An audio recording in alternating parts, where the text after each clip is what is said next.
অধীনস্থ কর্মচারীদের সাথে খবরদার খারাপ আচরণ করো না। যারা কর্মচারীদের সাথে খারাপ আচরণ করে, যারা মানুষের কাছ থেকে শ্রম নিয়ে কাজ করিয়ে টাকা দেয় না, কিয়ামতের দিন তাদের বিরুদ্ধে মামলা দায়ের করবে কে? কে করবে?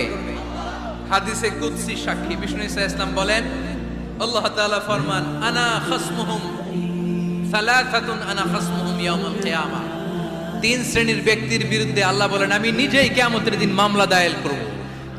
I will be against them in the day of judgment. Three categories of people, I will be against them in the day of judgment.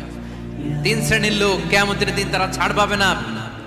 আল্লাহ বলেন, আমি নিজেই তাদের বিরুদ্ধে মামলা দায়ের করব। এর মধ্যে এক শ্রেণীর লোক হচ্ছে রাজুলুন ইস্তাআজারা আজিরান ফাস্তাউফা মিনহু ওয়া লাম ইউতি আজরা।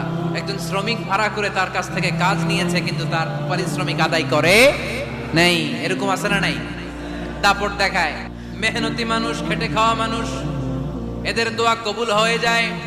আতুল আজিরা আজরাহু ক্বাবলা আন ইয়াজিফা আরাকুহু। খবরদার, বিশ্বনবী বললেন, শ্রমিকের ঘাম শুকিয়ে যাওয়ার আগে তাদের পারিশ্রমিক মিটিয়ে দাও।